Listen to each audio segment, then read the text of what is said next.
नमस्कार मित्रों, आज अपन पढ़ेंगे 11वीं क्लास की आरोह जो हिंदी निवारी की पुस्तक है उसमें अपन पढ़ेंगे पद्यांश कबीरदास।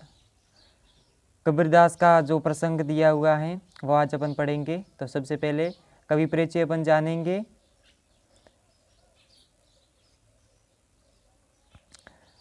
तो कबीर दास को अपन पढ़ते हैं तो कबीरदास जी का जो जीवन परिचय उसमें देखिए। जीवन परिचय में कबीरदास का जन्म संत कवियों में सर्वोपरि है। इनके जन्म और मृत्यु के बारे में अनेक किंवदंतियाँ प्रचलित हैं, अनेक कथाएं प्रचलित। कोई कहता है कि उस सन में हुआ, कोई कहता है उस सन में हुआ, सब अलग अलग मतभेद है। लेकिन इनका जो जन्म है वो अधिकतर मत के हिसाब से अपन देखते हैं तो 1398 ईस्वी में वाराणसी उत्तर प्रदेश के लहरताला नामक स्थान पर होता है। कब होता है? 1398 ईस्वी में, और उत्तर प्रदेश में होता है, वाराणसी में होता है। वाराणसी जो पहले ज़माने में काशी हुआ करता था, वहाँ पर होता है कबीरदास जी का जन्म।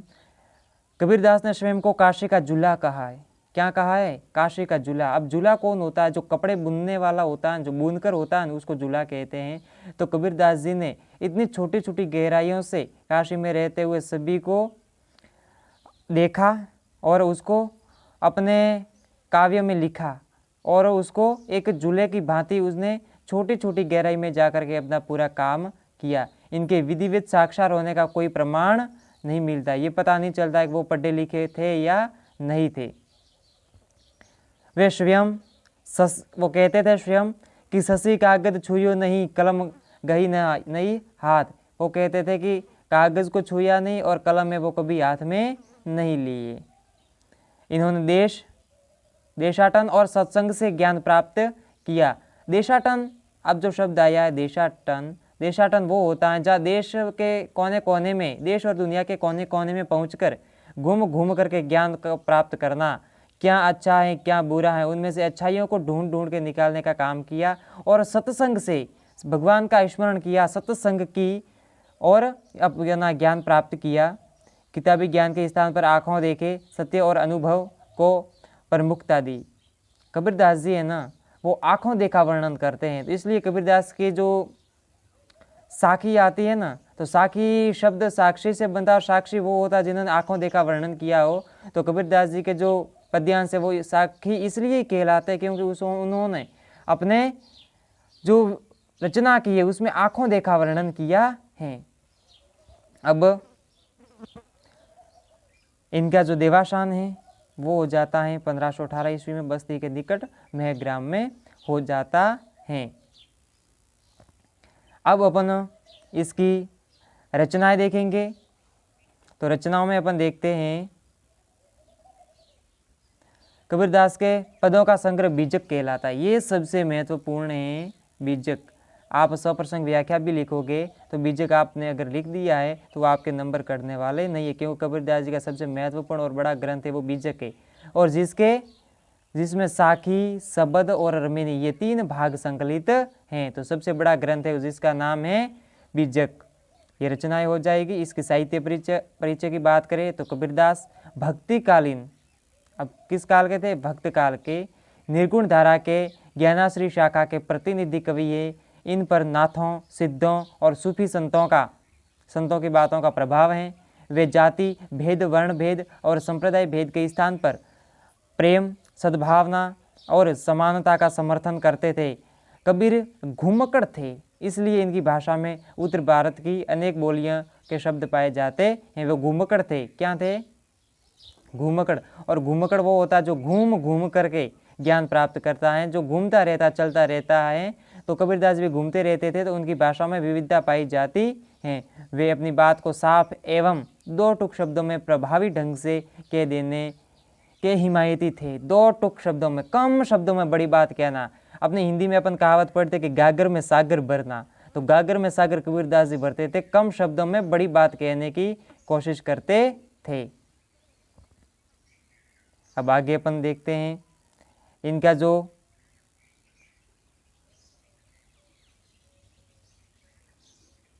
पहला पद्यांश है वो देखिए। पहला पद्यांश है कि हम तो एक एक करी जाना, हम तो एक एक करी जाना, दो ही कहे तनी को, दो जग तीनी नाहिन पहचाना। अब कहने का अर्थ है यहाँ पर हम तो एक एक करी जाना। कबीरदास जी कह रहे हैं कि हम तो एक एक करके भगवान को जान लिया, सभी को एक एक करके जान लिया, और भगवान सब क्या एक हैं, सभी को जान लिया है। और हमें इस ऐसी अनुभूति होती है कि भगवान है वो एक है, अलग अलग नहीं है। वो अलग अलग रूप धरता है लेकिन उसमें भगवान है, अंतर्व्यापी है, वो केवल एक ही हैं। दो ही कहे, जो दो कहता है, दो ही कहे तीनी को, कोई दो कहता कोई तीन कहता है। दो जग जिन नहीं पहचाना, जो पहचानते नहीं भगवान, एक भगवान को नहीं पहचानते, कोई दो को पहचानते हैं, कोई तीन को पहचानते हैं, कोई कहते दो है तीन है चार है, जो अलग अलग भगवान को मानते। कहने का तात्पर्य है कि अलग अलग मानना, तो भगवान अलग अलग नहीं है, भगवान एक है। और ऐसा जो मानते हैं एक भगवान को न मान करके उनकी आस्था होती है कि वो अलग अलग भगवान होते हैं। तो जिनको दो जग का अर्थ होता है नरक, जो नहीं पहचानते हैं उनको नरक की प्राप्ति होती है। जो भगवान को नहीं पहचानते वो दो जग को प्राप्त होते हैं। दो जग अर्थ होता है नरक। जो भगवान को एक नहीं मानते हैं, कहते अलग अलग हैं, वो नरक को प्राप्त होते हैं। आगे देखिए, इसी में कबीरदास जी कह रहे हैं, जैसे बढ़ी काष्ठ ही काटे अग्नि न काटे कोई, सब घटी अंतरी तू ही व्यापक धरे स्वरूपे सोई। जैसे बढ़ी, अब बढ़ी क्या होता है, बढ़ी जैसे बढ़ई होता है ना, बढ़ई जो लकड़ी का काम करने वाला होता है, बढ़ई। जैसे बढ़ी का यहाँ पर काट नहीं है, कास्ट है या प्रिंट मिस्ट है। काष्ठ ही काटे अग्नि न काटे कोई, यहाँ पर काटे काट नहीं है। जैसे बढ़ी काष्ठ ही काटे अग्नि न काटे कोई, जैसे बढ़ई जो लकड़ी का काम करने वाला होता है वो लकड़ी को काटता, काष्ठ का अर्थ होता है लकड़ी, जो लकड़ी को काटता है काट सकता है, लेकिन लकड़ी के अंदर जो अग्नि व्याप्त होती है उसको नहीं काट सकता। जैसे बढ़ी काष्ठ ही काटे, जैसे लकड़ी को तो बढ़ई काट सकता है, जो लकड़हारा है वो लकड़ी को तो काट सकता है, लेकिन अग्नि उसके अंदर व्यापक है, उसको नहीं काटता। अग्नि नहीं काटे कोई, सब घट अंतरी तू ही व्यापक धरे स्वरूपे सोई। सब घट यानी सभी के हृदय में, सभी के आत्मा में तू ही व्यापक हैं और अलग अलग रूप धरता है, धरे स्वरूपे सोई। आगे देखिए, एक पवन एक ही पाना, एक ही ज्योति समाना, एक खाक गड़े सब भांडे, एक कोहरा साना, माया देख के जगत लुभाना, कह रे नर गर्बाना, निर्भय भया कछु नहीं व्यापे, कहे कबीर दीवाना। अब यहाँ पर कहने का तात्पर्य है कि एक पवन एक ही पानी। अब इस संसार में, इस पूरे ब्रह्मांड में क्या है, एक ही पवन है, एक ही हवा है और एक ही पानी है। पानी भी क्या है, एक प्रकार का ही है। जैसे अपने भगवान को भी एक माना है, तो यहाँ पर क्या है, पवन भी एक है, पानी भी एक ही है, और एक ही ज्योति समाना, ज्योति यानी सूर्य, और यहाँ पर प्रकाश देने वाला जो सूर्य होता है वो भी एक ही है। एक ही पवन एक ही पानी, एक ही ज्योति समाना, एक खाक गढ़े सब भांडे, एक कोहरा साना। अब एक खाक का अर्थ होता है मिट्टी, एक यानी एक खाक, एक मिट्टी से, गड्ढे यानी बनाना, सब यानी सभी, भांडे यानी बर्तन। अब एक ही मिट्टी से जब बर्तन बनाए जाते हैं, एक ही कोहरा साना, कोहरा कहते हैं कुम्हार को। जब कुम्हार मिट्टी से बर्तन बनाते हैं तो वो अलग अलग आकार देता है, लेकिन मिट्टी होती है वो एक होती है, केवल उसका अलग आकार है वो अलग अलग होता है। अलग अलग रूप में वो अलग अलग बर्तन अलग अलग प्रकार के बनाता है।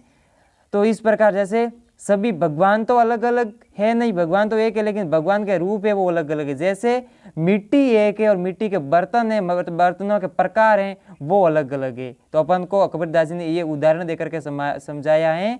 साना यानी कोहरा, साना यानी कुम्हार जो बनाता है, निर्माण करता है एक मिट्टी से अलग अलग प्रकार के बर्तनों का।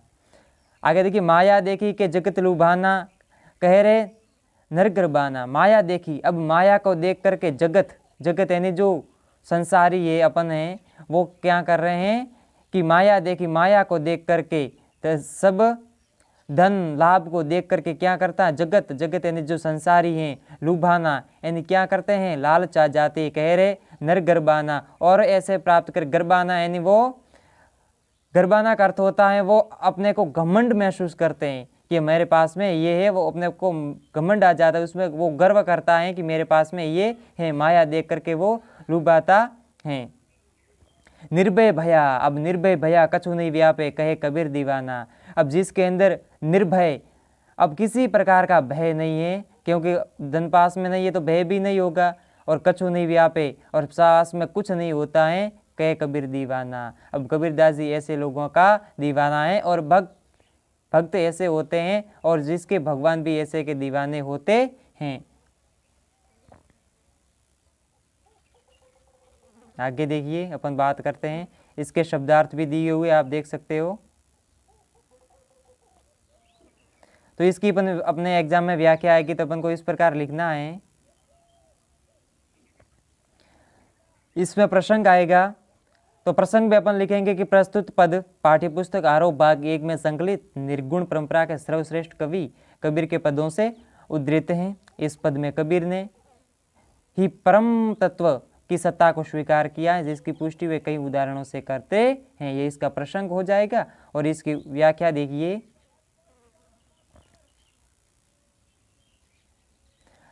व्याख्या में लिखना है कि कबीरदास कहते हैं कि हमने तो जान लिया है कि ईश्वर एक हैं, भगवान है वो एक हैं। इस तरह से मैंने ईश्वर के अद्वैत रूप को पहचान लिया है। हालांकि कुछ लोग ईश्वर को अलग अलग बताते हैं, उनके लिए नरक की स्थिति है। जो भगवान को अलग अलग मानते हैं उसके लिए नरक की स्थिति है, क्योंकि वे वास्तविकता को नहीं पहचान पाते। वे आत्मा और परमात्मा को अलग अलग मानते हैं। कवि ईश्वर की अद्वैतता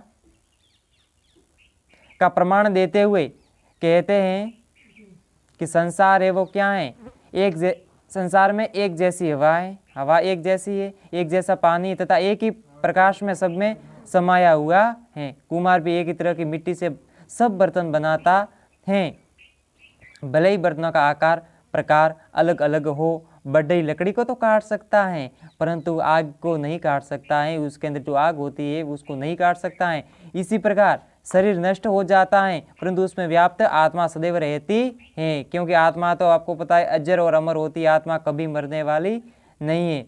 परमात्मा हर एक हृदय में समाया हुआ है, भले ही उनमें कोई भी रूप धारण किया हो। अलग अलग रूप में अपन देखते हैं। यह संसार माया के जाल में फंसा हुआ है, और वही संसार को लुभाता है, और लालच भी वही देता है, वो उसके मोह में फंसा रहता है। इसलिए मनुष्य को किसी भी बात को लेकर घमंड नहीं करना चाहिए। प्रस्तुत पद के अंत में कबीरदास कहते हैं कि जब मनुष्य निर्भय हो जाता है तो उसे कुछ नहीं सताता।